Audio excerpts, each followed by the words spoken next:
Hello everyone, my name is Chris Hass. I'm an area leader for SC for Ed, and this video is part of a larger project we're trying to put together in which we want to create resources for voters so that when they go to the polls in November, they can vote hopefully with education near the top of their priority list and feel like they are informed as to the candidates they're voting for and where they stand on issues of education. So in this video, we're going to be speaking to candidates for Senate District 6 in Greenville. We have Hao Wu with us, who's running on the Democratic ticket. We also invited Senator Loftis running on the Republican ticket, but he did not respond to our request to show up this evening. So if you have any information you'd like from him, I would suggest maybe you try reaching out directly to him and hope to get a response that way. So Mr. Wu, we'd like to begin by just giving you an opportunity to introduce yourself a little bit, talk about why you're running, and just some general information about your platform. Absolutely. Good afternoon, friends.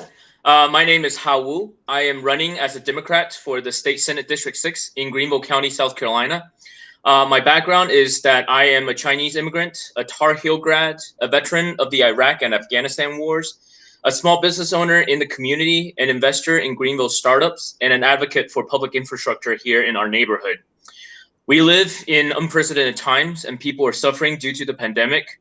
And throughout this pandemic, we have witnessed heroic generosities of our neighbors who came together and provided food and resources for those who needed most, including our kids and our children.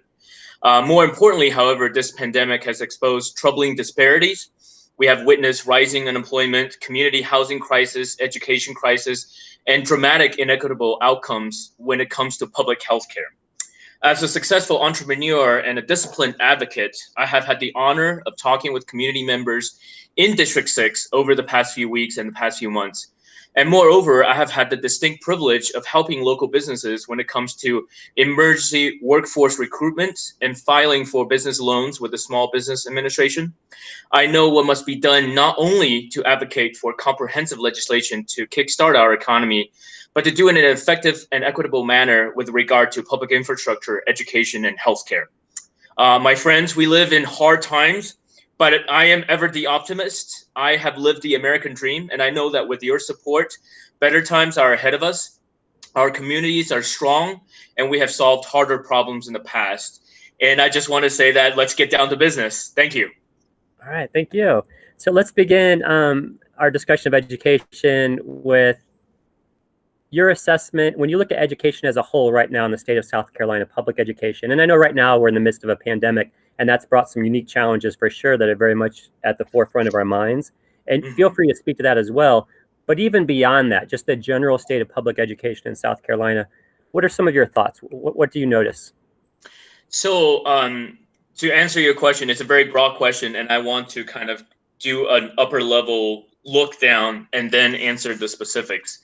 So the state of South Carolina education is in an unfortunate state of affairs. I'm sure most of us have read the Post and Courier expose back in 2018, which spurred the action in 2019 on the minimal adequate state of education in the state of South Carolina. Our Constitution mandates minimally adequate, and our education system has consistently ranked in the bottom 45th to 49th in United States when compared to other states. In terms of funding for our public education system, it has always been lacking. And right now, one of the biggest problems with South Carolina education system is the disparity between school districts, the disparity between different schools. I have had the privilege of talking with principals, administrators, superintendents, teachers, instructional coaches, parents, children, and in my district and beyond. I currently am a mentor in my district, so I'm on the front lines of looking at some of these things. I keep in regular contact with the elementary kid that I mentor.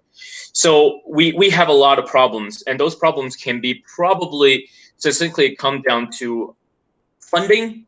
Like funding is a big problem, and the second problem is the oversight is in the wrong place for the wrong group of people. And then the third probably prong is that we need to give more power to our educators. We need to respect our educators and give them they're experts in their field, and we need to give them the respect that they're due to them. And so, and I would love to elaborate more on those individual things, but I want to start with funding. why would I want to start with funding? Because South Carolina, we fund our ways of funding our public school is very, very outdated. In fact, the formula, if you talk to any legislature, the formula hasn't been changed since the 1970s. We had a formula that was created in the 1970s, and it says that this is the amount that the federal money, when they come down to the state, we divvy out to the individual school districts.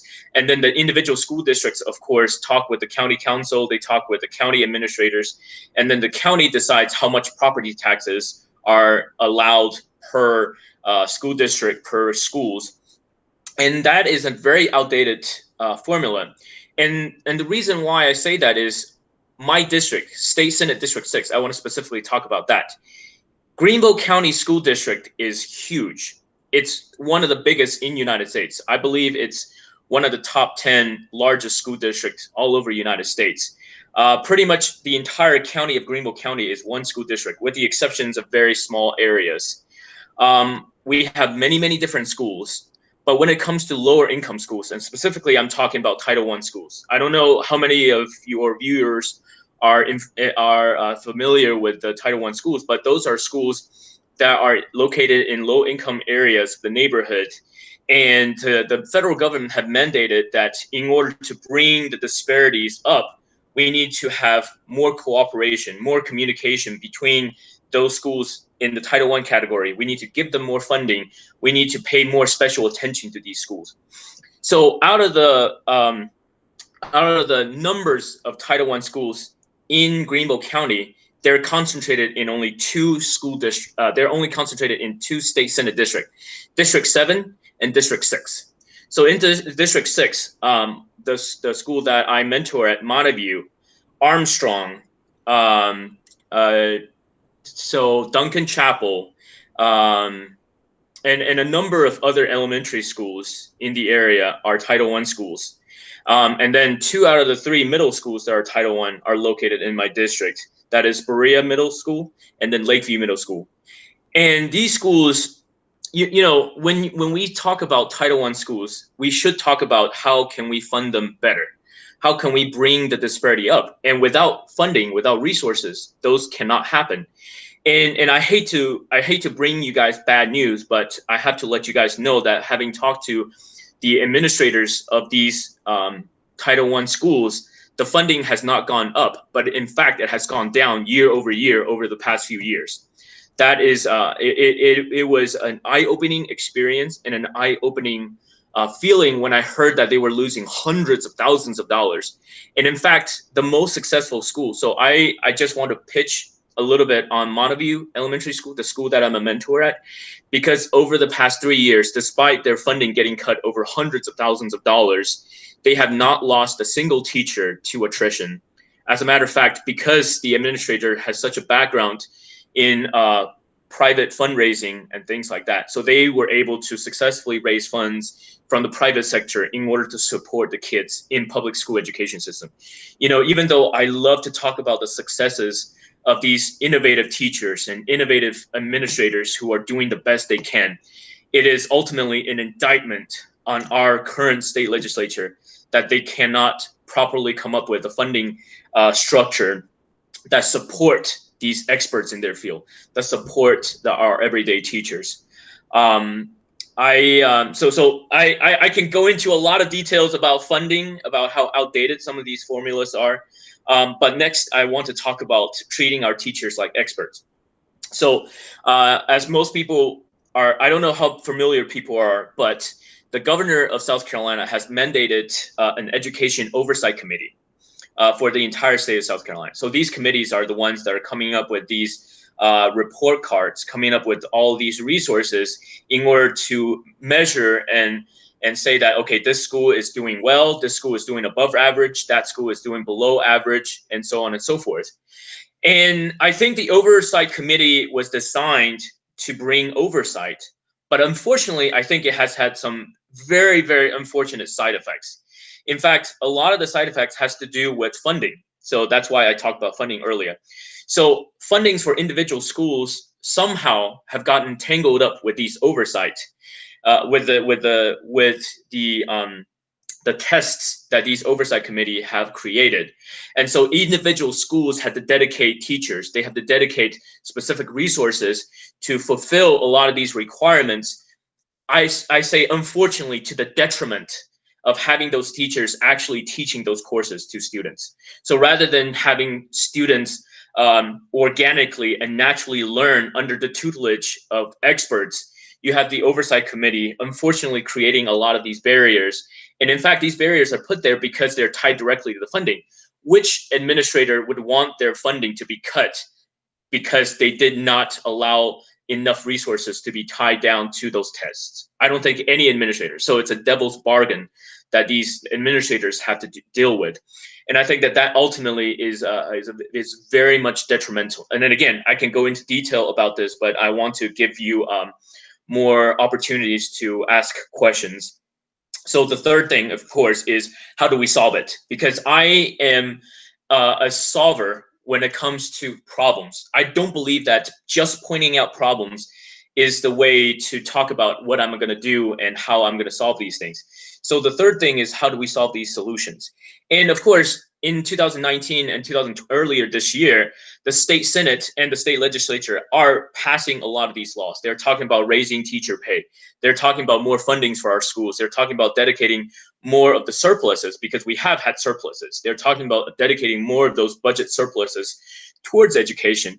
Well, whatever that was passed, it has completely stalled. Having talked to all the teachers, all the educators, every single one of them, not only are they being paid at 2019 level, but for the foreseeable future, everything is frozen at 2019 level. And the thing is, these teachers are some of the most self-sacrificing people I have ever met. They take money out of their own pocket to buy supplies for their students in a heartbeat. Nobody goes into education thinking that they're going to make money. Nobody. And most of these teachers have to get a second job. A significant minority of them have to get a third job just to make it ends meet. But despite it all, funding is necessary, not just for the teacher salaries, but funding for the supplies, funding for the education resources, funding for development, funding for all of these cares that the students must have in order for them to be able to learn: food, shelter, and a lot of these things. So so all the teachers have talked about is that they're experts in their field, and they need the resource, they need the tools. They don't ask for more funding for themselves. They're asking more funding for this. And is that we need to respect them as experts, and we need to listen to them and give them a way to report directly to the state, to the Senate, to whatever. And right now, I believe that if I am elected, my first task when it comes to education is to formulate a way for the teachers, for those people on the front lines, to report a lot of these things up the chain, and to report them all the way up necessary, so that we can talk about how we can do well for the teachers and for the students. So I want to open up for a question for you right now. Okay. So you addressed my second question, which was going to be thinking in line of priorities. What would you prioritize as your number one action? And you addressed that just now. So let's go to the next question, which is going to deal with funding. And you spoke a good bit about funding. So to provide a little context, teacher salaries were frozen and then stagnated dating all the way back to 2008. We did get a raise last year, but based on inflation, we still make significantly less right now than we did 12 years ago. At the same time, our state has failed to fund our schools using their own formula, their own mandates, the last 12 years as well, by as much as $600 per child. So we're talking about millions and millions of dollars. The effect of that, both of those, has been a severe teacher shortage now, because a lot of things going on, but also because of teacher salary, we're losing more than 6,000 teachers a year, but we're only graduating about 1,700 from state universities, because we're seeing a 30% reduction in the number of people going into education. So there's lots of things to be solved, and not all of them are funding based, but a lot of them are funding based. So if funding education fully is important, how would you propose we accomplish that? Where could that money come from? Because what we hear from legislators quite often is we would do it if we had the money. Where do you propose the money would come from? Well, I think that's having talked to a lot of teachers and having read a lot of papers. I think one of the things is we need to stop hemorrhaging. You're absolutely correct in the sense that even by the amount. Can you hear me? Yes. Okay. Not at the appropriate amount. So all the teachers agree with me when I say that whenever I hear about the state legislature, the senators and the legislature and the representative dipping into the general fund for this idea or for that idea, I cry and I hang my head in shame, because one of the biggest purpose of general fund is to dedicate to education. So whenever we dip into the general fund for all these other things, it takes away from our kids. It takes away from some of the most important things that is in existence.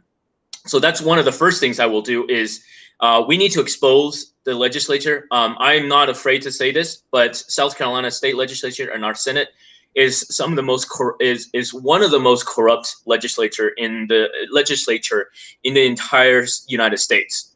The transparency is non-existent.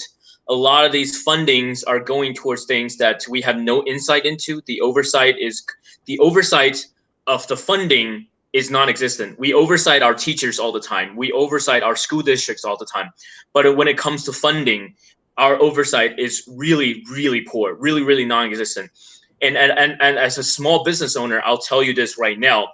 Sometimes when I apply for a lot of these things, when I talk to a lot of these things, the answer is very simple. We dedicate so much money to bring big businesses to South Carolina. We dedicate so much tax credit. We dedicate all these resources, and we practically give away money to billionaires and millionaires to bring quote unquote businesses to South Carolina. And we're not even willing to lift a finger when it comes to people who are already here. Businesses that are already based in South Carolina, companies already based, our kids, our children, our business, our teachers and our parents here in South Carolina. So first and foremost, before we do anything else, we need to close all those loops. We need to take a look at the transparencies and absolutely come to a consensus that we can't waste money on those things anymore. Why are business attracted to South Carolina? It needs to be because we are fully funding our education system and that we're creating top-notch talent in the state of South Carolina. And that is what is attracting business to the state of South Carolina, not these tax breaks, not these non-transparent waste of taxpayer money. Now, having said that, that is a pretty big first task. Once we have gone down that first task, we need to take a look at how we're currently funding our school systems. So property tax is a huge source of funding for our schools, our teachers, and a lot of those things. So the federal Department of Education does have some money. The state pretty much just gets that money, passes it down to the school district, and then the school district, of course, has to get funding from the county. Now, that topic might be too big because we have hundreds of different school districts in the state of South Carolina. But I want to specifically talk about Greenville County because I want to represent the people of Greenville County. So my district, again, has a lot of Title I schools. We unfortunately are in a very poor area in Greenville County, but there are other areas of Greenville County that are developing years ahead of us. There are areas in Greenville County where PTA have hundreds of thousands of dollars in their budgets towards supplies, towards a lot of these things. Again, I'm not going to name sources, but these are just things that I have heard. And then there are other schools, specifically schools in my district, elementary schools, middle schools, and high schools, that have to work with a shoestring budget of thousands of dollars for their PTA, that they have to do fundraisers day in and day out, month in and month out, in order to support the students, support the teachers. And then, as a matter of fact, these schools, these Title I schools, are the schools that need a lot of those funding the most. So on a county level, because the state of South Carolina, all of these formulas at a county level, despite the fact that they're a county level, are made at the state level. Our state legislature, despite how corrupt it is also one of the most powerful legislature. a lot of the decisions are made not on the county level. They're made on the state level, where the state can decide, okay, this is how much you can do. This is how much you can do. If you want to raise taxes, if you want to do anything, you have to report to the state and allow the state legislature to have a say on it. And of course, we have a delegation from the state. So the delegation composed of all the legislature whose districts lies within Greenville County, that goes to Greenville County and then talks about a lot of these specific issues. I want to do something bold, and I think that something bold needs to be is that the funding from the entire Greenville County, school district, needs to be looked at so that it can be distributed more evenly throughout the entire county, period. We need all those money to go to the schools that need it most. And I'm not saying that Montague or Duncan Chapel or Armstrong deserve, like Westcliff, they deserve more money per student. I just think that whatever the amount of money per student at these elementary schools should be the same, if not more, as other students in other areas of Greenville County. So when it comes to that funding, I am I'm almost zoomed in on Greenville County in specific. I can't purport to speak for all of South Carolina because, again, until the day, which again, this is another topic entirely, until the day that the entire state of South Carolina has one school district that covers the entire state, that conversation is going to be extremely difficult. I don't know if that specifically answers your question. It does, yes, thank you. So my last question, you spoke earlier about the Educational Oversight Committee and spoke a little bit to testing. And this last question is going to speak to that topic of testing. So there's a lot of talk that goes on about standardized tests, school report cards, and all that sort of data that comes out. How do you think ideally we should be determining student success or school success or district success? What are the metrics that you think are most important? What are the processes that you think are most important in determining something of that fashion?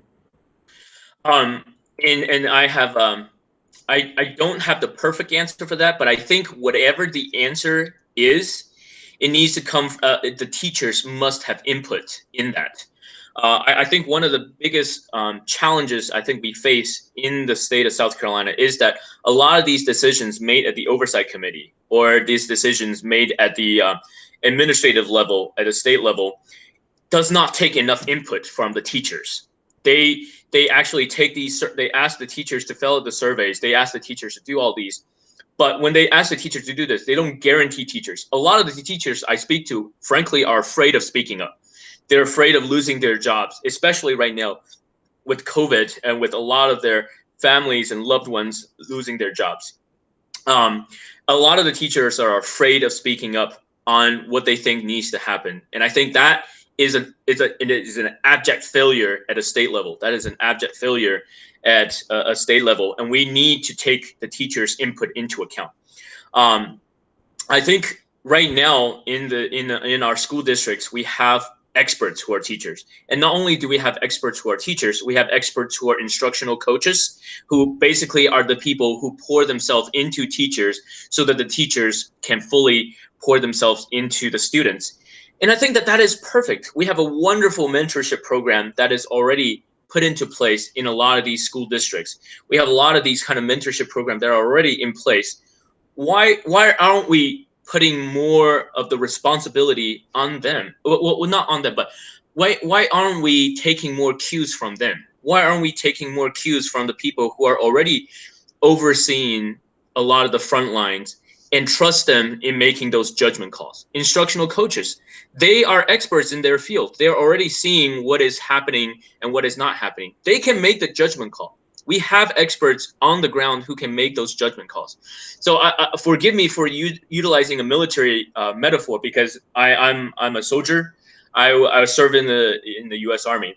So any soldier worth their salt will tell you that the NCOs are the backbone of the Army. It's not the colonels, it's not the generals who command the troops. If a troop is going to win, if they're going to fight or die, it's based on the NCOs. It's based on those people who have the oversight of 3 or 4 other people, who takes care of them like their family, who looks out for them, but at the same time gives them a kick in the pants if they need to go forward and do the right thing. And I think we have perfect examples of those types of peoples in our current education structure. We need to empower them. They can make those judgment calls. Why aren't we allowing them more say in terms of what student success needs to look like? And so that's I that was a long rant. I apologize. But on top of that, I think there are other things, like for example, parent input, teach. Now, in District 6, we have a unique set of challenges, and I hate to speak specifically to District 6, but in District 6, we have a large Hispanic population. In fact, we have probably one of the largest proportion of Hispanic population in the state of South Carolina. And because of that, our funding suffers. Why? Because a lot of these fundings are tied to English skills. A lot of these fundings are tied to parent responses. A lot of these fundings are tied to, well, our parents do they seem engaged with the students? Well, we need to make sure that we provide the necessary resources for the school district, for the individual schools, in order for them to engage with special populations, for minorities that historically has been not engaged due to a variety of factors. And so I think those tools need to be made available so that the students, and their parents can be engaged in that process as well. Like a parent probably is next to a teacher the most important person to a children's education. So the parents need to be part of what do they want to see in terms of their kids, and we need to engage them on that. And so last but not least, because again, I will go into specific details, but last but not least, the state of Georgia right now is considering foregoing a lot of these oversight tests, a lot of these statewide standardized tests, because they know that during the time of COVID, it's not only impossible, but it's irresponsible, because the COVID pandemic is affecting lower income students and lower income communities disproportionately. And these standardized tests will affect them disproportionately and causing a lot of trauma for years to come. And the state of Georgia is talking about it, but the state of South Carolina, we have a lack of leadership at the highest levels. Not to call out people specifically, but I want to call out Governor McMaster. I want to call out Superintendent Molly Spearman. I want to call out a lot of these things because they're not making these important decisions. They're punting the most important decisions back and forth and then down the line. And then our teachers are completely unprepared. Our teachers are completely unprepared when it comes to the question of how would we decide if the students are being taught correctly or not? How would we be able to judge whether the students are whether their educational progress is being kept up? So having said that, I will say that we, having talked to all the teachers and including a lot of the administrators, we believe that a lot of these oversight tests need to be pushed back. Like how far pushed back, how soon pushed back, we can have specific conversations on that because there's a lot of different ideas. But the consensus is that it needs to be pushed back. Well, that was the end of the questions I had for you, but would you like to take one last moment to speak directly out to voters and any last words or things you'd like to share? Oh, absolutely. So as I said earlier, I just want to reiterate that we are living in unprecedented times. These are the times that try man's souls, and it's not an understatement to say that we were in an education crisis, but right now we're in an education emergency. Having talked to a lot of teachers, so not to reveal too much, but I recently suffered a family tragedy where my mom passed away from cancer, and that was an unfortunate thing. And right now, that's why my heart goes out to every single teacher. 10 of the teachers that I talked to told me that they either have people who are immune compromised from their homes or they are themselves immune compromised. And the lack of leadership from the state is causing a healthcare crisis. And I kid you not, it's a healthcare crisis for our teachers and our administrators. They don't know when they're going to have to go back to the classroom. They don't know if they're going to have the PPEs to go with them into the classroom. They don't know if even if they wear the PPEs, if the students are going to be required to wear the masks, if the students are going to be required to do a lot of these necessities to protect not just themselves, but each other. And frankly, I just want to say that I am very sick and tired of the lack of leadership that has been demonstrated by the highest. And again, I'm not just calling out my opponent. I'm calling out the governor, the superintendent, the entire state legislature, because right now the inactivity, the silence is deafening. The inactivity is deafening with regard to the welfare and the healthcare of our teachers and our students and just everybody involved in our education system. It is absolutely deplorable, in my personal opinion, that it's up to the individual districts to make these judgment calls. And when it comes to the individual district to make judgment calls, people's lives are lost. So again, I don't want to make it sound, it is exactly as dire as I want to make it sound. Because if it was a crisis before, it is an emergency right now. And we need to take care of our teachers. We need to take care of our students. All right. Well, Hao Wu, thank you so much for taking the time to speak with us, to speak directly out to voters around issues of education. And we wish you the best. And remember, constituents in District 6 for State Senate, please make sure you make it out to the polls in November, and best of luck. Thank you.